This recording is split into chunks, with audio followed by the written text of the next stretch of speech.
Hello, everyone. This is Julie Hogue with Vegetarians and Meat Lovers Split Table Recipes. And I'm so excited to have this guest on my podcast today. And I approached her on Instagram because that's where I found her. So you can find her there. Her name is Ashley Kitchens. I called you Kittens. Oh, no. That has never happened. I kind of like that. I kind of do too. It's kind of a fun name. Plant-centered nutrition. Welcome, Ashley. I'm so excited to talk with you. Hi, Julie. Thank you so much for having me on. I am really excited to be here. I'm excited. So on Instagram, what's your at so people could find you?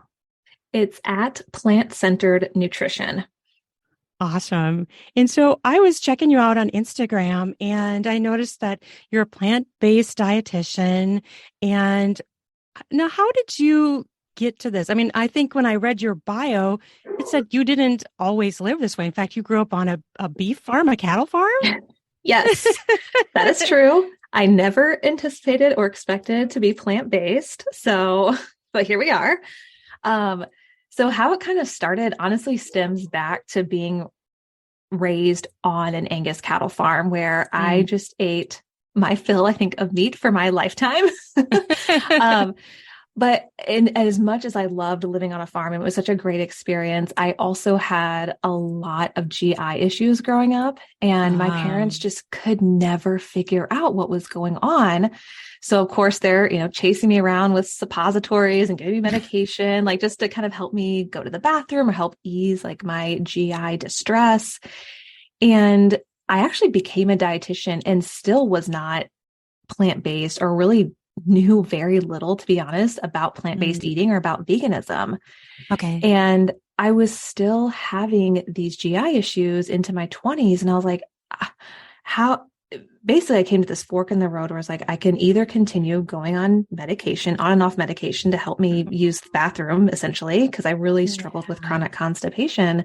Yeah. Or I can try and figure out, what is going on and kind of try to make that connection with, okay, is there another alternative besides medication?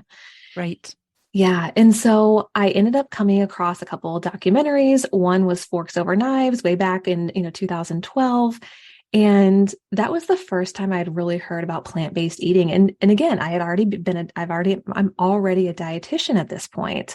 And so it was kind of frustrating to hear. It was eye-opening, but also like, well, why haven't I learned this before? Right.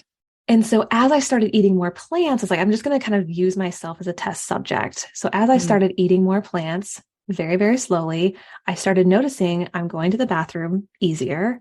I'm not having as much gas, bloating, just kind of feeling icky kind of day in and day out. And the further down I got into that journey, the more I realized, okay, I think this is actually making a difference. Like what I'm putting to my body actually matters when I really hadn't made that connection beforehand. What I like about what you're saying there too, is that it isn't like, overnight. Like you said it was kind of a slow thing. So people can't think, oh, boom, this is gonna be my magic pill. I'm going to eat this today and I'm going to feel better. Right.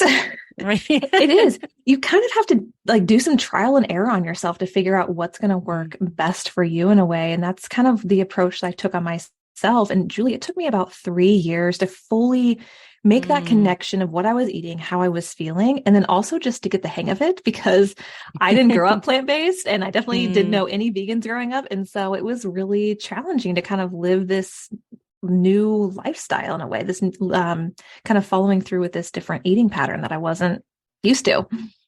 I totally get that. Because when I was a child, I grew up in Minnesota, which is, dairy, meat too. And I did not want to eat meat. I wanted to be a vegetarian. And I was weird. Like I was the weird person. Like people were just like, you're what? Like you're not going to have the entree. Like people could not wrap their brains around it. So, and then I was vegetarian. I still had dairy and eggs, but like I was the only vegetarian I knew growing up. You know what I mean? And like, there was no term plant-based back then, like that's a pretty plant-centered, plant-based is relatively a new term. So, but I remember finding out what meat was when I was in fifth grade, and I was like, no, I don't like that. You know what I mean? I was Yeah. I don't want to eat animals. I love animals. I don't want to eat them. And so for me, it was a struggle. But by the time I was in about ninth grade, I was a full vegetarian, and I've been a vegetarian the rest of my life. So I can appreciate what you're saying, that there's a change. But I did it very early on, and I did it when no one else was doing it. So I was a weirdo. No. Oh, yes. You were probably a massive outlier back then, especially. I was. Mm-hmm. Yeah.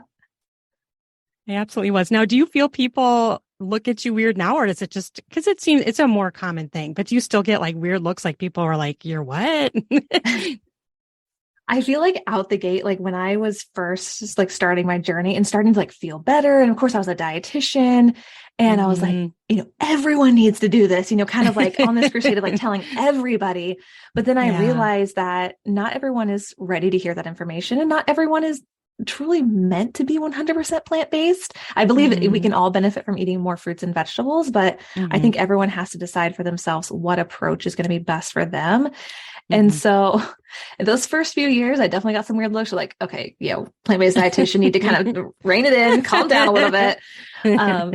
But now I feel like even though I still get some weird looks here and there, like, because I do go to the gym fairly often, people are like, well, where do you get your protein? Or like, how do you get enough calories? Aren't you hungry all the time? And just trying to bust some of those myths that it's actually much easier and I think just being in it, much more quote normal than you would realize. But I think for people who aren't plant-based or aren't vegan or vegetarian, it's still like, it's still kind of weird. So. And I can tell you, when I was pregnant, oh boy, was everybody really worried about me. And I'm like, no, you don't need to be worried about me. But everyone was like, like almost some people were almost like I was doing a disservice to my child. You know what I mean? Like people were that aggressive in their thoughts and comments. Yeah. Yeah, I believe it. And I think there's a lot of stigma associated with that. Like, oh, well, if you're not drinking cow's milk, or if you're not eating meat, then maybe you're not getting enough X nutrients. And that's not true. Like what we know is that a plant-based or a vegan diet or vegetarian diet, if it's well planned, it is incredibly safe from conception to when you're an older adult. And that's a really great thing. But I can't imagine the kind of pushback that you probably got being pregnant and vegetarian. I know. And I was like, well, I'm also a nurse. So too, I was really hyper. I was like, I'm going to count it out. So I would actually note down in a little piece of paper when I ate protein to make sure I got enough in a day. And I did that for myself. And I also did that for other people, and be like, no, I actually keep track of it. So, I'm all good. Yep, absolutely. And sometimes that's what it takes, is just like a little extra planning, especially when you're new to plant-based, just kind of figure it out, because again, it is so different. But if you're planning ahead and kind of planning out your meals for the week, or even maybe just kind of keeping some notes on like what you're eating, especially if you're just need extra nutrients, then that can be really beneficial.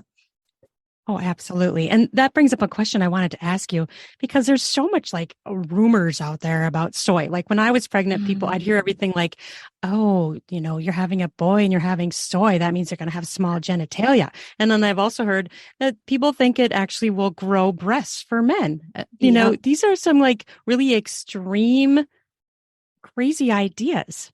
Yeah. Yep, they are. And there have been two extreme cases, I'm going to repeat that, not millions, 2 cases where men have consumed, both of them, from what I've read, were consuming about it was about almost a gallon of soy milk a day. And they did have some issues because of that. I mean, if you're eating massive amounts of any one ingredient or one food every single day, that's naturally going to crowd out other things, which is not going to be beneficial for you. So of course, those 2 stories took the media by storm. And then that's where all this like scare came from. That was back in like 2008, 2009. Okay. But one thing we know about soy is it has been around for centuries. There are cultures around the world who have been consuming it for some over 1,000 years. Right. Yeah. And it's been heavily researched. In fact, some of the healthiest countries, cultures in the world consume soy. And that's one thing that I try to kind of bust that myth on, is that soy can be incredibly safe. As long as you're not allergic to it or intolerant, it can be an incredible part of a plant-based diet, or really any diet. And I know some people get concerned. Well, it's like, well, how much should I have? Is it 1 serving a day, 1 serving a week, 1 a month? And what the research shows is that you really can eat up to three, some plant-based doctors or researchers will say up to 5 to 6 servings a Mm, day, wow. a day. But the reason they're not recommending more is kind of going back to those two men is like the Hmm. more you eat of one food, then that's Hmm. going to be less variety in your diet. So that's why they kind of Hmm. cap it around 5 to 6 servings a day, because if you're going to be eating more than that, then Hmm. you're going to be pushing out that variety, which is really important for your overall health. I think about that and I think I wouldn't even want to do that. Like there's so many other good foods out there. I wouldn't want to like eat that much. You know? Right. Yeah, exactly. That's a lot of soy. 5 and 6 servings is a lot. That's like a block of tofu plus. So Oh wow. Yeah. yeah. No, I don't want to, I wouldn't want to do that. And you're gonna, that's just like a piece of your meal. It's not your entire meal. So that's Right. weird. I don't know. That I would never eat that much. Yeah. No. Mm-mm. So being a dietitian, did you learn about soy then too? Or is that something they don't really talk about? Like, I feel like, is it more traditional and it's still kind of stuck in the more ancient thoughts? Yeah, that's something that for the US in particular we struggle with is that we actually don't consume enough soy because there's Mm. fear around it. The media has blown it out of proportion in certain respects, and we Hmm. just as a culture we're just not that familiar with it. I Hmm. can't remember when it was like actually introduced into the US or when we actually started like eating more of it, but it's still kind of a new food to us, and so there Hmm. is some hesitancy. And plus, a lot of times, I don't know about you, Julie, but like when I used to see tofu is like literally just like cut up in chunks and like put in a salad bar. Right. I'm like, no one wants to eat that white squishy stuff. No. Yeah. I need some flavor on there. Yes, exactly. So I think the Yeah. more that we get used to it, the more we learn how to cook it, season it, throw it in the air fryer, I think the better Hmm. off we're going to be. But yeah, I think we need to get more used to it, in my opinion. We do. And what I think is amazing, like when I think back across my whole life, and I'm like, there were not products back then. And now they're just like exploding everywhere, you know? Yes. It's Yes. amazing. Oh my goodness. I cannot even imagine when you were in fifth grade that the stuff that you had access to is probably very little compared to what we have now. Oh, I know. And probably that is why I also did, still did dairy and eggs and stuff, which I still do to this day. But, I'm guessing that's probably why I did it because, everybody was like, oh, where are you going to get your protein? And how are you going to get enough to eat? People still say that to me to this day. I'm like, I'm almost 50 years old. I think I'm all right. I think I can take care of myself. Yep. It cracks me up. But the rest of Yep. my family eats meat. So that's why I have my podcast, because the way I cook, for myself and then for the rest of them who do eat meat, but not that they're not opposed to plant-based, but they still just like meat. So, Yeah. I'll make tofu and they'll try it and they'll eat it, but they still like the meat. So, and I think that's what some people will push back with. I'm sure you run into that too, where people are like, well, no, but I like steak. I like chicken. Yep. Yep. Absolutely. And I was that person too, where I was like, there is no way in heck I can ever live my life without bacon. I can never live without cheese. Right. And for me, obviously, like I'm an N of one, I had health issues and I realized that the way that I eat really impacted how I felt, how my digestive system moved. And so for Hmm. me, it was a no-brainer. Once I started down that path, once I started feeling better, once I was able to use the bathroom without crying or being in there for 2 hours, which was a Yeah. huge part of Wow. my life, then Yes. I was like, there's no turning back. Like that desire for bacon, cheese, Mhm. cow's milk ice cream, that type of thing, it just wasn't there anymore because I knew how Right. it made me feel. And the desire kind of went away. I Mm. actually had someone recently like, don't you ever cheat or have a cheat day? And I'm like, that's not even like, I don't even think about that. There's just the desire Yeah. isn't there. And of Yep. course, when I was in the thick of it, like eating the traditional standard American diet, I could never imagine myself saying that. But now being in it 10 Yeah. plus years now, it's like, that's the truth. And I know sometimes I know it can be hard to relate to because I was there once, but Hmm. it's, it's an honest opinion.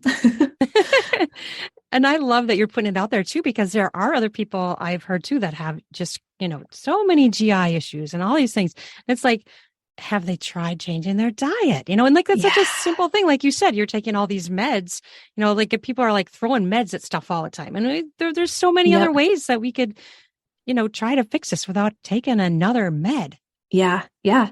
And that's what it kind of came to. I was a young dietitian and I'm telling my patients, my clients, okay, you just need to exercise more, drink more water, eat more fiber, and you should be going to the bathroom. Your, gut Mm. should correct itself. But I was like, well, I'm doing those things and nothing has changed. I'm still really struggling here. And so there was this disconnect that I was like, something is not right here. And so after changing my own diet, I was like, there has to be other people out there who could benefit from eating more plants or going plant-based, whatever that is, to Mm-hmm. help them feel better.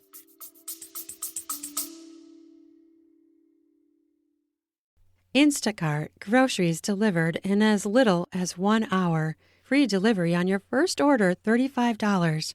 Save yourself that trip to the market. Instacart delivers groceries in as fast as 1 hour. They connect you with personal shoppers in your area to shop and deliver groceries from your favorite stores.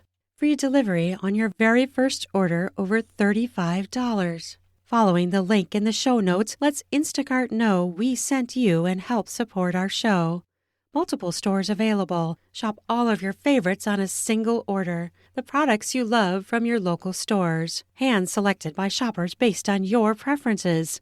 Delivery to your door in as fast as 1 hour. Instacart highlights deals to help you save money. Don't we all want that?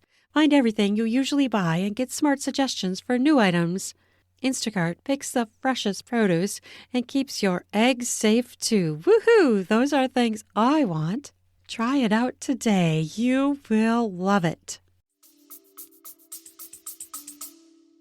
Right. Oh, absolutely. And I have to ask you this. I saw this on your website. You're fueled by plants, sunsets, and cashew cheese nachos. I must know more about the cashew cheese nachos. What is that? Oh, That sounds incredible. oh my goodness. This is one of my favorite things to make. So, and Okay. it's so easy. So I used to love nachos, nacho cheese, dipping my, chips Mm, and cheese, all that stuff. And I was like, there yes. has to be an alternative out there because there are some Mm-hmm. great things that you can buy at the store. But when Mm-hmm. you're on a budget or you're wanting to maybe make more things from scratch, Mm-hmm. you can buy cashews in bulk, which is wonderful. So you basically take 2 cups of cashews, you soak them, put them in a high powered blender after you drain them and all that. Add a Mm-hmm. little bit of miso paste, a little bit of nutritional yeast. I buy the nutritional yeast in bulk, which is wonderful. And then a little bit of lime juice or a lemon juice, and maybe Mm-hmm. some salt if you want, and some jalapeno powder, even like a jalapeno itself. You Mm-hmm. blend it up and you pour it over these nachos. It is so good. Now, does it taste exactly like, regular cheese? No, but No, it, but it hits the mark. that's awesome. I totally want to try that. That's so Yeah. fascinating. I really love to include, any sort of nuts in cooking too. Like recently I made a peanut sauce. I hadn't made a peanut sauce before, and we were doing a Asian meal, and it was so good. I'm like, why have I never done this before? Yes, yes. That's funny because I actually made a peanut sauce this week. We had this like rice slaw tofu dish, and it is Oh, so nice. good. Yeah. Yeah, I put it on tofu too, and then I baked it and with sesame seeds. Oh, it was so good. And Oh, you yeah. just you got to try these different things, and it's like things you haven't tried before. You got to try it, right? Yes. Okay. That was another thing that really surprised me with going plant-based. I thought I ate a lot of variety, a lot of different foods, Mm. but it Hmm. really wasn't until I started this journey that I was like, wow, I was kind of eating the same foods over and over again. Mm. And now I Yes. feel like I'm eating so much more variety. I'm Hmm. shopping in parts of the grocery store that I never thought I would shop in. It's just like, Yep, and yep. just seeing things I never really noticed before. And Hmm. it's been a huge, yeah, it's just been a big turn. And also, too, I feel like my plates are a bit more colorful with different fruits and Mm. vegetables. And yeah, I just feel like there's so much variety if you kind of, as you're embarking on that journey. So, where do you get your recipes? Do you create them yourself, or do you pull them from the internet, Pinterest? Where do you get your recipes usually? Some of my favorite places are honestly cookbooks. I Okay. am an avid meal planner and meal prepper. Mm-hmm. So I typically plan my meals for the week and then I'll meal prep the same breakfast and the same dinners for those 4 to 5 days. And I know that Okay. doesn't work for everyone, but it works really well for me and my husband. Mm-hmm. And I usually get them from cookbooks, or I'll just remember them and be like, oh yeah, that Mm-hmm. sounds good this week or whatever. Mm-hmm. And it came from this cookbook. Or I'll just do a quick search on Google. Mm-hmm. So one thing that I used to do was like if I wanted like a grain bowl, for example, I would just type in grain bowl recipe and then I would have Mm-hmm. hundreds of recipes to sift through. So Yes. now I try to be a bit more specific. Like, let's say I have sweet potatoes or certain ingredients on hand. I'm like, okay, grain Mm, bowl with sweet potatoes, kale, black beans recipe, mm. plant-based or whatever. And then I'll have a little bit less of a selection to choose from, which is kind of nice because there are so many recipes out there. There are. I love that. I haven't thought of that either, just being that specific, like Mhm. usually I'll put in like, it's just like a general name of a recipe, but that's a good idea to like do it very, very specific with that many ingredients. And Yeah. obviously there's so many out there, stuff's gonna pop up, even if you're that Right. specific. Yeah. Yeah. Yep. I know Pinterest and Instagram have great recipes and ideas there Mm. too. I just find that I end up going down rabbit holes and like I cat know, right? videos, and I'm like, I cannot keep doing this. Well, that's so true on Pinterest. I love Pinterest. But yeah, you'll look at it and they're like Oh, all these amazing images on the screen. You're like, whoa, look at that. Whoa, look at yes. that. And then suddenly, yeah, you're like saving everything, clicking on everything. Yep. Yep. It's wonderful though. I think it's great. I love to see the pictures too, like to Yes. see what Yeah. they look like. And so another question I have for you is when you were transitioning, so I guess this was, I should back up a little bit. Do you also eliminate sugar? Like I know some people that do Mhm. plant-based diets, they eliminate sugar. So did you find that to be hard to do when you were transitioning? First of all, do you do that? And did you find it hard to transition? So when I first started, I actually ended up going, instead of sugar free, I actually went oil free because I Oh. was following certain doctors that recommended it. Hmm. And I think there is a time and place to be oil free. I think for me, it probably wasn't the best idea, but Mm. I did learn how to cook without oil. And it's amazing how much you actually don't need oil, which kind of surprised me. Um, Wow. so I did that for a period of time, but I ended up Hmm. coming off of that just because I felt Mm. like for me personally, it felt a little bit restrictive. And then I kind Hmm. of started to have feelings about oil that were not great. And Mm. so I kind of adjusted that. But with sugar, I will say I am not sugar free. I really love donuts and cake and all that stuff. Yeah, yeah. There's a great like vegan bakery here that has vegan and gluten-free Oh, donuts, sure. and I Hmm. just love them so much. So again, I think there's a time and place for sugar. I tried to approach really all foods from like an intuitive perspective, Hmm. like an intuitive eating approach. So it's Yeah, not yeah. restrictive and it kind of Hmm. aligns with like the choices that you want to make. Hmm. So yeah. So to answer your question, long but short, I do sugar. Nice. I do sugar too. I try to limit sugar the more than I ever used to, Yeah. but I don't completely eliminate it either. I find that really hard to do because it's in a lot of places. And yeah, sometimes you just want a donut. Yeah. Yeah, I agree. I absolutely agree. And I think when you're eating like a more whole food plant-based diet, or when you're giving your body nutrients, those cravings that were once maybe really intense for certain foods, like maybe Yeah. sugary foods, just aren't quite there because you're really fueling your body and feeding it, like giving it the things that it needs. And so yeah, Hmm. I do enjoy sugar from time to time, but I will say that desire for it is Yeah. Yeah. much less strong than what it was prior to going plant-based. Yeah, I feel that way too ever since I started to cut back on sugar. And I kind of did it because my oldest son was doing it because he does a lot of weightlifting, bodybuilding, and so he was trying to Oh, avoid sugar. And so that brings me to my another question. What about people who like him who like to do that and think they're trying to build muscle, they're working out, and then everybody thinks they need to eat all this meat. oh. It's true. We do think that. I was actually just talking with someone today about Dr. Garth Davis's book called Proteinaholic, Oh, which yes, okay. yeah, it basically talks about how our obsession with meat and protein in general as a culture is killing us in a way, because it's Hmm. always like we think more is better. More, I need more protein. I need more meat. It's gonna be better for me, but that isn't necessarily the case. Hmm. So with protein in general, I think we do have an obsession with it a little bit. I think I would rather see a quote obsession kind of shift more towards fiber because we Mm. do know there's so much benefit in consuming a diet that is rich in fiber. Hmm. So with protein, even though it's important, just like every macronutrient is important, carbohydrates are important, fat is important. Um, I'm like, where did this emphasis come where we felt like we needed so much protein or so much, meat? It's a little bit of a conundrum, I feel like. But with that, For someone who does have higher protein requirements, I think it is important that they get them. I think Hmm. the thing that I just try to explain to people is that more isn't always better. So there kind of is this Hmm. cap to how much your body can tolerate, how much you can consume before it starts being detrimental to your bones, your liver, your kidneys, that type of thing. Mm, right.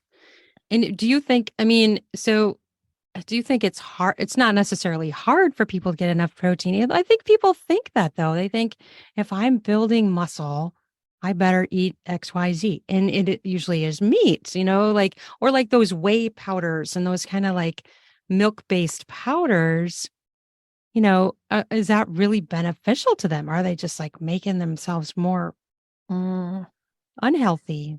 yeah.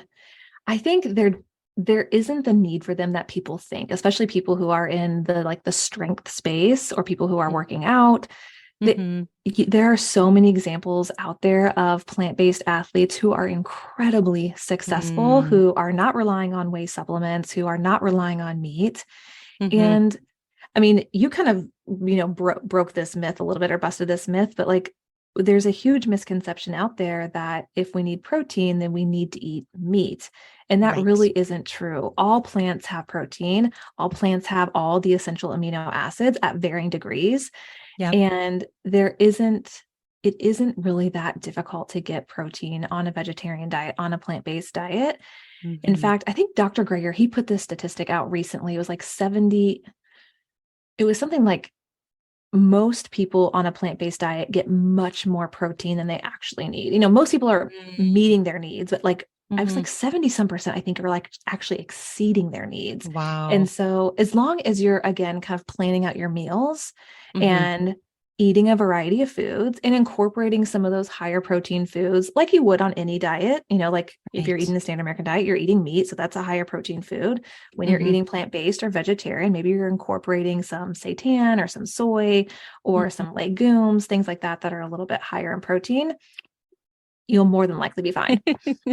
I love that. I love that because, yeah, I pretty much grew up people looking at me like, you're not going to eat that. And I always used to think nobody has a big fit about someone who doesn't eat, like, say, the green beans. Like, nobody comments on that. Right. Right. No, But not if at you all. don't eat the chicken, whoa, watch out, Yep. like it's just crazy to me. That's what I always say to people. I'm like, or you doesn't eat the salad. You don't like salad. Well, I don't know. I'm not going to comment on the fact that you're not eating a salad, but for some reason, people think you have to comment when you're not eating the meat entree. It's all in our Right. heads. It's in our culture, and it's weird. Yep. It's funny because there's like a joke out there, or a meme or something. It's like once you tell someone you're vegetarian or vegan, they immediately become a nutrition expert and they're like, oh, wait a second, you're not getting enough protein or all this stuff. So yep, it's true. I so get that. Yeah. Yep. It's so true. So okay, so we're talking about the benefits of health for having a plant-based diet. And I saw something somewhere in your content about how maybe it was a book or something, how people are actually like fixing more health problems than just gut. It's like so what are some examples of that people are finding that they're actually able to fix with changing their diet health-wise, changing their diet to a more plant-based lifestyle? Oh, so one of the biggest ones that I see in my practice and just in general Mm-hmm. is labs, especially cholesterol. That has been one that I've seen Mm, over and over and over again. I had a okay. client come to me. His cholesterol was like, it was approaching 300. His total Mm, cholesterol was. He wow. was in his late 30s, early 40s. Mm, And his doctor, like a lot of doctors, were like, okay, it's time for statins. And even people listening might have had this mm, example happen to them. It's like, right. it's time for statins. And he's like, can you please just give me 3 months? Mm, And the doctor's like, all right, but once you come back, like we're starting the medication, like the clock is ticking. And uh, so we worked together. He ended up going plant-based mm, and he goes back to get his labs drawn. And the nurse was like, well, I'm not billing insurance for this. Like you're paying this out of pocket because I'm sure your numbers are the same. Nothing can change in 3 months. oh, His cholesterol dropped to 180 oh, in wow. 3 months. 180, over 100 points. And the nurse was Wow. like, what the heck did you do? Because we have never seen results like this. And Wow. he had went whole food plant-based. He went from the standard American diet to a whole food plant-based diet, and they were shocked. And so it's stories like that that I'm like, this is possible for a lot of people. Yes. Wow. People coming off statins, people not going on medication, people lowering their blood pressure. I had a client, we put his type 2 diabetes into remission. His doctor was gung ho on starting him on insulin. And he's like, again, please, please, Mm. please, please just give me a few months to like try this out. 6 months later, the doctor's like, yeah, you have no need for insulin. Your A1C is normal. And so, yeah, it Wow. definitely goes far beyond gut health issues. There are so many benefits to eating a plant-based diet. I mean, more research is coming out related to the mental health benefits, emotional health benefits of eating more Mm. plants, sleep benefits, energy benefits, skin benefits. Like there are, I mean, even it's linked to cancer and lowering your risk for certain types of Mm. cancers. There Hmm. are a lot of benefits there. And Dr. Greger has a book called How Not to Die. I'm not sure if you're familiar with that one. I think I've seen it before, but I have not read it. Yeah. So he goes through the top, like the leading causes of death here in the United States. I think like the top, maybe top 10 or 15. And he basically Mm. shows how a plant based diet can help mitigate or potentially reverse or prevent some of those diseases, which is pretty cool, with cardiovascular disease, heart disease being Wow. number one. Yeah. That's impressive. I wonder, does he talk about cancer too? He does. He talks about a He lot of different does. types of cancers, breast cancers, blood cancers, different things, which is really cool. That's amazing. And I think anybody who would be, diagnosed with cancer, that's like an easy thing to try. It's not like adding another kind of chemo or medication or something. It's why not, maybe you don't want to not, obviously do the chemo, you have to do the chemo, but why not combine it with a diet change? I mean, it may be hard to implement at first if your body has to like get adjusted, but what a great Yeah. thing to try, honestly. Yeah. I actually just had a phone call with someone. Now, oncology is not my area of expertise, but Mm, he wanted to just talk and kind of talk about plant-based eating and what that looked like. And he's in his 60s. He was diagnosed with lymphoma, and it's like mm, it's around his neck region. And so it was enough where he could feel it. Like there was swelling. They okay. measured Yeah. it. And so he's starting chemo next week, Mm, but and he's known he's had this mass or whatever it is for like 2 months. Okay. And so okay. Okay. two in 2 months, he went whole food plant-based. He's doing a lot of juicing. It has shrunk without him even starting chemo yet. And the doctor's like, Wow. what are you doing? Like, Oh my why is this gosh. already shrinking? This is kind of weird. And so he's like, well, I'm doing this, this, and this. And it was just such a testament. I mean, he's doing such a marvelous job, really without any of my help, Right. and already shrinking his tumor without even starting chemotherapy yet. So he was really elated about that. That's really fascinating and wonderful. I mean, if you can impact your course of cancer with just what you eat, I mean, that's huge. That's like Yeah, ginormous. yeah, it really is. Yeah, he's following Chris Beats Cancer. He's an author, and he beat Mm. his cancer himself. He's kind of following his protocol, and yeah, there's a lot of potential out there, and I just wish more people would make that connection. It's good. Plant-based eating is becoming more popular, but Hmm. I think the more people learn, the more they're going to realize, wow, there is something to this, or the more they try it, there is something to it. Absolutely. So, do you ever think that that people will more fully embrace this? I mean, obviously, you're educating people, you're doing your podcast. What else can we do? I mean, I guess it's just kind of a slow trickle maybe into our culture, but I guess we just keep doing what we're doing and talk about it and create content. Yep. Yes and yes. Yeah, I mean, I think that's part of it. I think you definitely have to talk the talk in a way that's approachable. Because again, when I first went plant-based, I did not do it probably the best way, where I was like, everyone's got to do it. Um, but you really have to meet people where they are. And Hmm. especially as creators, as podcasters, like it really is important to make it feel approachable, feel attainable for really Hmm. anybody.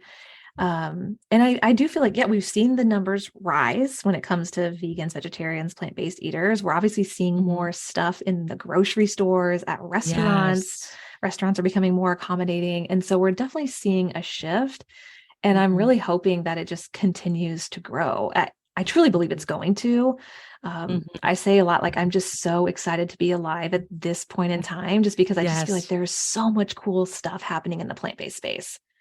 There really is. Because I mean, when I think back when I was a kid and, there was these products didn't exist. And now you go to the store and you get like things that actually even look like meat and they're not, Yes. you know, like that did not exist back then. I mean, maybe the veggie burgers did back then, but they were probably rare and not every place Yeah. had them. And now every store, every grocery store has veggie Yeah. burgers, that's like a common thing now. Whereas Hmm. before, you didn't know if you'd find that. Yeah. Oh, yeah. I mean, you walk into Walmart and they have so many options. I mean, Costco, like there are so many of these bigger type grocery stores or stores in general Mhm. that are offering these products so that everyone has access to them, which is really cool to Mhm. see. It is. And I feel like some of them are cheaper and some of them aren't. So some of them might be cheaper than buying a steak, but some other ones aren't. So you do have to kind of maybe shop around a little bit. What's your experience with the cost? Yeah. So when I first went plant-based, I did notice a huge drop in my grocery budget. Now, this was coming from eating a lot of meat and dairy. So that was a Mhm. big difference. I know there are studies out there that show that you can save around $700 a year. Mm, Some studies report, I think it's $23 a week. okay. But with any way of eating, it can be incredibly expensive or it can be affordable, or you can try to make it affordable. So there are, yes, a lot of wonderful plant-based products out there, a lot of meat and dairy alternatives out there, but they can Mhm. be a little pricey. Yeah. And so when you think about plant-based eating, I mean, some of the cheapest foods on this planet are plant-based. If you think about Yep. legumes, Hmm. bananas, oats, potatoes, even water, there Yeah. are there are plant-based eating can be incredibly affordable if you plan it out well. And if you're, I mean, truthfully not buying a lot of those meat and dairy alternatives, that can be a little bit Hmm. pricier. They're fun and they're great every once in a while, but they can definitely Right. make eating plant-based more expensive. Yeah, I agree. And, I know a lot of people might like them, but I still have in my head, like if something looks like a sausage or a burger, it kind of turns me off. But, that's because I don't like meat for the reasons I don't like meat. Yep. So so for me, I'm kind of like, I haven't really tried them much because I'm like, that looks a little bit too much like meat. Yes. Yes. And it kind of turns me off. And I'm like, Yep. no. Yes. When I first cooked one of the newer like meat like burger substitutes, I was like, Hmm. okay, this kind of smells like meat and there's juices coming out of it that look like meat. I'm like, I don't know how I feel about this. So it's very different. It is, it is. And some people are probably like, yeah, this is perfect. But someone from me, I'm like, I'd rather have my veggie burger be like, green and Yeah. Yep. have like, colors of vegetables in it and not actually look like actual ground beef. Yes. Yep. But that's me. That's how I am. But I think it's such a great option for people who want that. I mean, like Yes. we said, the products are just exploding. I mean, every time I feel like I go to the store, I'm like, oh, that's new. Oh, that's new. And it's plant-based. Yes. Yeah. I think it was Beyond Meat who stated, I had read an article Mm, that they said about 95% of their customer base are actually people who are eating the standard American diet. They're not mm, vegans, plant-based eaters. And that's because it's a great alternative for people who are maybe looking to eat less meat, or for people like you and I who want to go to a barbecue and we don't want to like bring our portobello mushroom to the grill, maybe like a burger that actually looks like another burger. So that we're right. not that, quote weirdo, but yeah. Oh, I love a grilled portobello Oh, mushroom. That's they are so so good. good. It is just delicious. People need to try that. If they have not tried that, they need to try Oh that. That's yeah. amazing. Yep. Marinated and then thrown on the grill. Oh my gosh, it's so good. It really is. So, what's your favorite plant-based protein? Do you have a favorite? I do have a favorite. And I mean, hands down, it's tofu. I Mm, really enjoy tofu. So I hope no one, I mean, for people who are allergic to tofu, there are actually a mm, lot of great like chickpea based or other legume mm, based tofu like things out there. I mean, again, it's just incredible what people can do. Even mm. there's a product out there called hempe, which is not tempeh, so it's not made with soy. It's actually made with, I think it's hemp seeds and maybe chickpeas. Oh, Um, okay. yeah, so there's a lot of great substitutes out there, but tofu is by far my favorite. Just Mm, it's so versatile. I usually have a mhm. tofu scramble every morning with like a lot of Mm. vegetables, maybe some toast or fruit.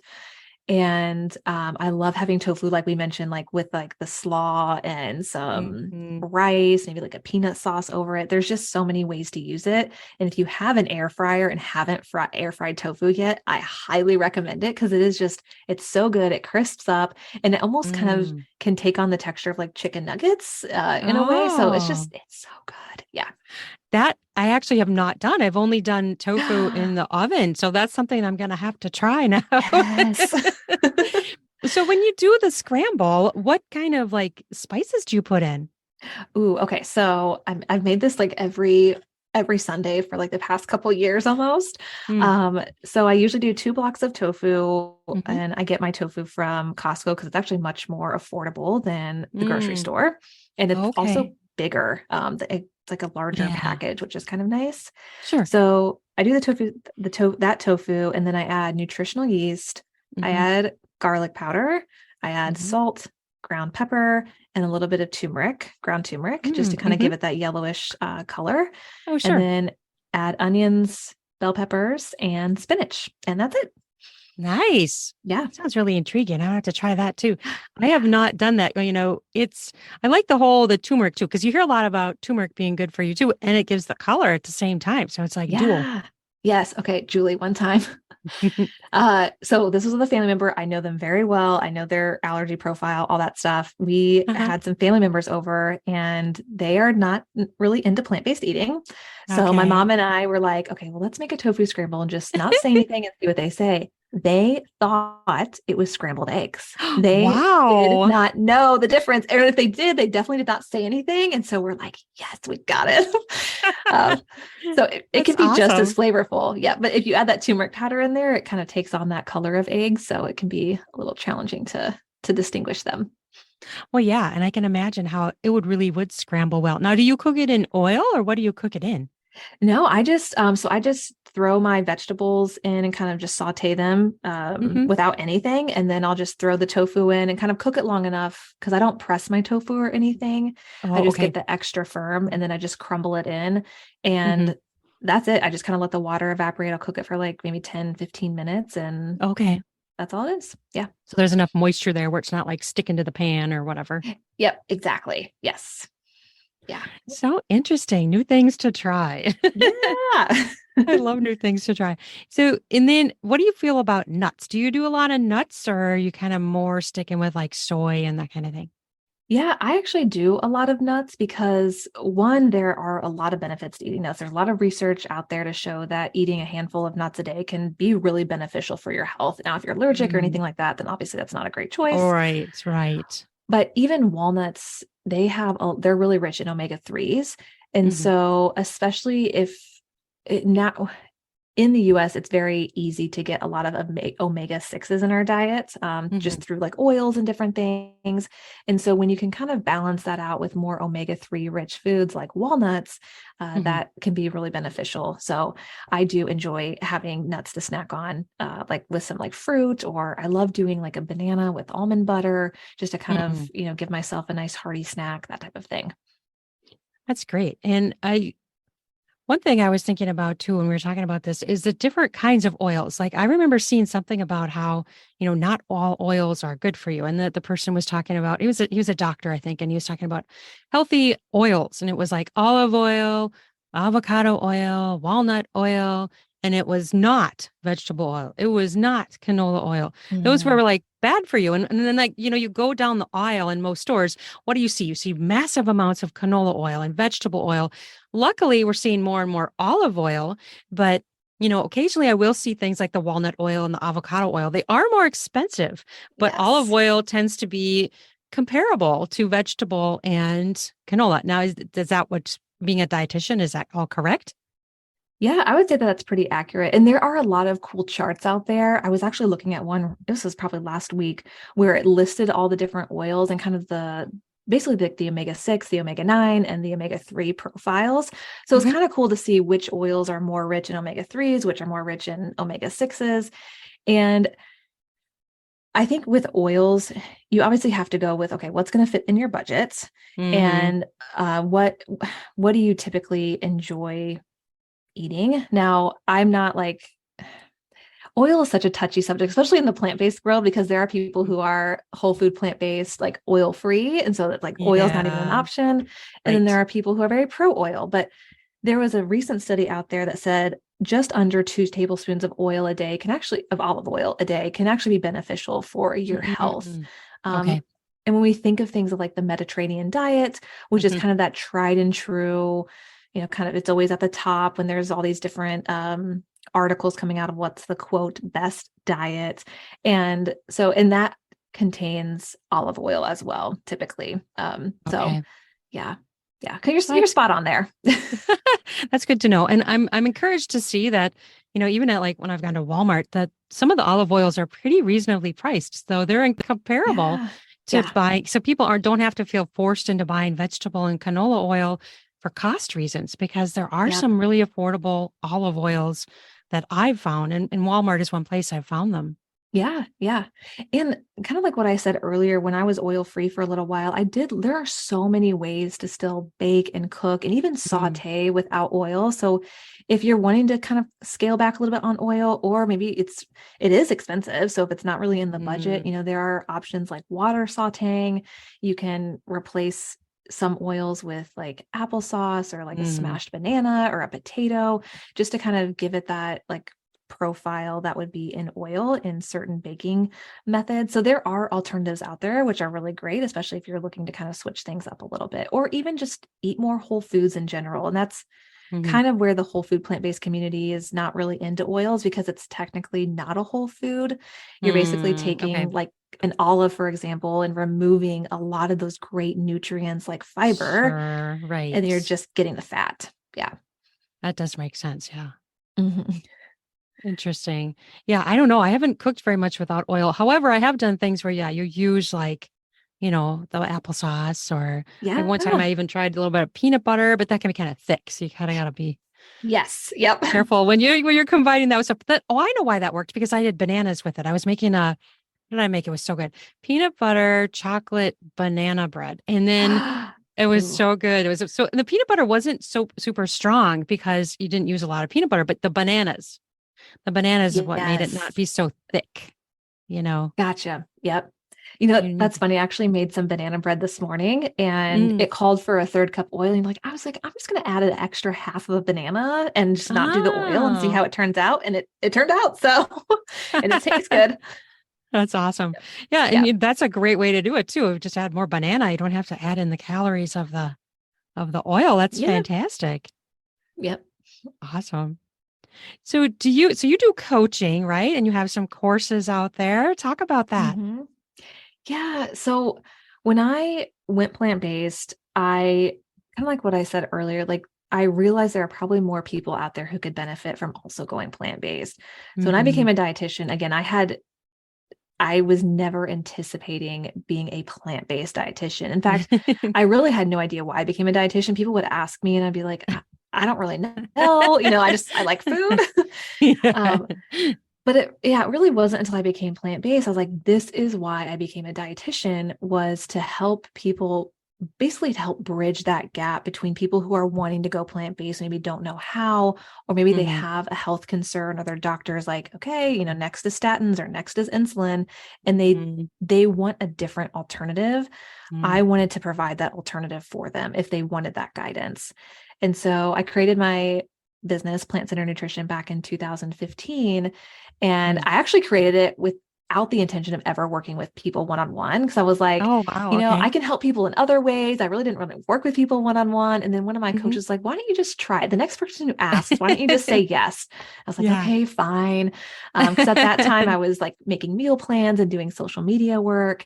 Mm-hmm. And I said yes. And then once I started working with that first person, I was like, oh my goodness, okay, this is it. Like, I want to work Mm. with more people, because when you see people's Yes. lives transform, when you see them light Mhm. up by what they're doing, it's like, and then feeling better and having more energy and their labs getting better and their doctor Mm. going, what the heck are you doing?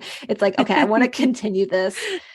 And so that's what I basically do now. So I work with a small amount of clients myself. And then I have a nutritionist, a plant-based nutritionist who works with me as well. And then I Mm-hmm. also have a course out there. We're launching a new one here in a couple months to basically, if people don't want that one-on-one guidance, if they want to just kind of do it on their own, then we have some resources out there where you can kind of go at your own pace and just learn really the foundation or the basics of what you need to know about plant-based eating. Okay. That sounds perfect. So yeah, you can get really specific or, really close knit, or you can kind of be more back a little bit and take a course. Yeah. Yeah. Yep. Yep. Absolutely. And what an amazing thing though, to be able to see those stories and see that that whole labs thing just blows me away too, how their labs change and how quickly they change. I mean, if it can change in 3 months before that Yeah. one guy even started his chemo, oh my gosh, that's amazing. Right. Yeah. I know it's funny because we do not. So in my practice, this was the approach that I took. We don't use the scale as a form of measurement as a form of measurement. So I don't have my clients like weigh themselves every day or anything like that. In fact, if they cannot weigh themselves at all, that's what we're kind of all about. Gotcha. But when we see lab numbers drop or Yes. shift, I mean, we are just like cheering from the high heavens. Like it is just so exciting to see. And then we also use just a lot of other forms of measurement, like how are you sleeping? How are you feeling Mm. throughout the day? What are your energy levels like? What are your bowel movements like? All those different Hmm. types of things as a way to measure their success without necessarily relying just on weight. And what's really cool about that is so the person might be going after fixing a particular problem area, but it affects you as a whole, like It you just does. said. Yeah, it really does. I mean, and I feel like not only does it affect you, but it ends up affecting your relationships. Now, I always say, like, if you have a lot of friends, the best way to lose some of them is to say that you're vegan, but or to like tell them that you're vegan or to go vegan. Right. Um, but what we see as well is that people are, I was actually just talking with someone today. She's like, my business got better because she started eating Mm. plant-based. She started feeling better. She woke up, she actually had energy when she woke up. And so she was actually excited to like start working on, her business, where before it was like she had to drink a couple cups of coffee to like really get, Mm. going. And then her energy would wane like later in the day. And it's so cool to see that impact, not just on the person themselves, but also how it affects like their relationships, their marriage, their friendships, Right. or even their business. So, yeah. I just love this because, and it's something you can institute, anyone can institute at any point in their lives, anywhere. Yeah. You can be 75 and do this. You know what I mean? Like Yes. it's Yes. never too late to like change and you can start having benefits. I mean, that's really cool. Yes, absolutely. No, so Julie, there was my grandma called me. This was like a couple months ago. She calls me and I'm like, oh my gosh, why is my grandma calling me? I was kind of scared. And Yeah. she's like, she lives like in this like older adult apartment complex. And she's like, Hmm. Ashley, one of my neighbors down the hall, Hmm. she had cancer and her daughter convinced her to go vegan. And Mm. her cancer is gone. She's in remission, like Oh, she's doing great. And wow. I think she was like 91 or something. Oh Of my course, I goodness. I tried to get her on the podcast, but she was a Yeah. little nervous and hesitant. I was like, that's completely fine. But I was like, what a great example of someone in their 90s going vegan Yes. and feeling better and their cancer being in remission. And I'm sure their doctor was like, what are you doing? Oh my gosh. That's an Yeah. amazing story.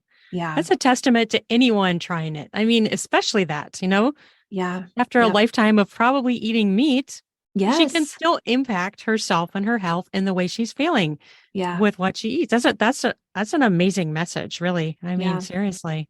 Yep. I agree. And I was like, Grandma, I need to be friends with her because my grandma's not vegan. So Yeah, but so many people do have that opinion, like, oh, vegan, oh, weird. Like, I almost like know. the same word, like, oh, vegan and weird. They're like almost, synonymous when they're Yep. not. But, No. it's like the opinion of so many people. And Mhm. it's unfortunate, but it's our culture, right? It is. Yep. I feel like unfortunately that's probably the hardest part about going plant-based or vegan or Mm. vegetarian is other Mm. people's opinions. Yeah. And I don't know, I mean, I know I was there. I had met vegans in probably like my maybe early 20s and been like, are you sure? Like, are you sure you're getting all the nutrients? Or kind of like being hard on them.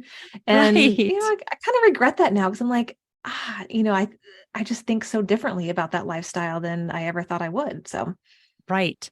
I mean, yeah, even you who studied it and, you even had that opinion and, Oh yeah. did you have, when you went to school, did they have a specific like vegan class or was it just like maybe sometimes talked about as a topic? So it was talked about very, very little. The Mm. only thing I remember, I don't like this is a long time ago, but the only thing I remember is that vegans need vitamin B12. I remember there being a Oh, couple yeah. slides on veganism. I'm sure it's Mhm. much different now. This was well over a decade Yeah, ago. So I'm sure. I sure bet it is. I'm sure it's talked about more, but yeah, just it wasn't really discussed. And plant-based eating, that was like when the China study was first coming out. So that wasn't really Mm. discussed quite yet. But I would imagine, and I hope the curriculum has changed a little bit. Yeah, I bet it has too. That makes sense. Yeah. Yeah. So tell us more also about where people can find you, the name of your podcast and your Yeah. websites and all of that good stuff where people can find you. Yeah. So the best place to find me is on Instagram. I do try to answer every single DM and as much as possible, every single comment. So that's again at Plant Centered Nutrition. Mhm. My website is also plantcenterednutrition.us. And then you can find me on a lot of other platforms like Pinterest, Facebook at Plant Centered Nutrition. And I feel like you asked me something. Oh, my podcast. It is Yes. called Plant Centered and Thriving. And Mm. so we interview people who have basically used plant-based eating to transform their lives in some respect. Mm. And we have experts on every once in a while as well. Very cool. So you have some personal stories and then you have experts as well.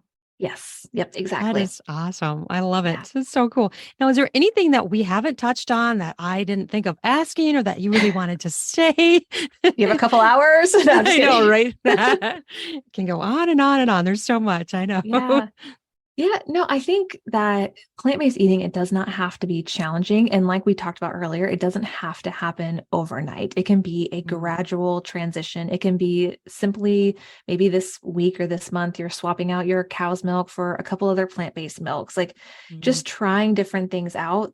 It's not going to hurt to try things and just see how your body reacts or what you think the taste is like. So kind of using yourself as a test subject. If you're thinking about trying it, again, why not? And why wait? Why not try it tomorrow or next time you go to the grocery store, try something different? I really like all of the milks popping up, the almond milk Yes. and all. They're just like, there's so many, and there's such a great alternative that did not Yeah. exist again, but it hasn't been around that long.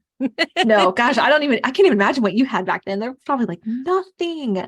Yeah. And well, I remember like when I was pregnant, which, my oldest is now 19, I would go, they really didn't even have much soy milk. So like I would go to the regular aisles where they would have like these like almost like juice boxes of soy milk. And that's what Oh, I would get. Like it wasn't even refrigerated. It was like, huh. and it was like a juice box. And so when I was pregnant, that worked out well because I had like, oh, just like a little juice box I could carry Oh, around me. But it was yeah. basically like a juice box of soy milk. And I don't even know if they have it anymore, but it was by the soy milk and it was on the regular shelf. And so, some stores did have, soy milk in the refrigerated section, but like that's where I found it. And it was like, that was my thing, like I'd go buy Yeah. my little juice boxes of soy milk but it was very convenient. I'll say that because, I could Yeah. bring it with me. But I always wondered, like, how is this doesn't have to be refrigerated? I mean, I guess because it is soy. Yeah, that's true. Yep. Yeah, they figured something out there. Who knows?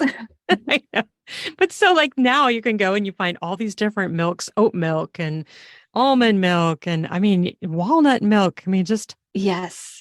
so Yeah. amazing. It is. It is amazing. And it can be overwhelming. So maybe just pick two that look good Yeah. to you and then give it a try. And that's what I've done many times. I'll just even like just pour a couple glasses and kind of do some taste Mm, testing. And I've done that with cheese and yogurt. It's just kind of fun to experiment and try new things. absolutely. Absolutely.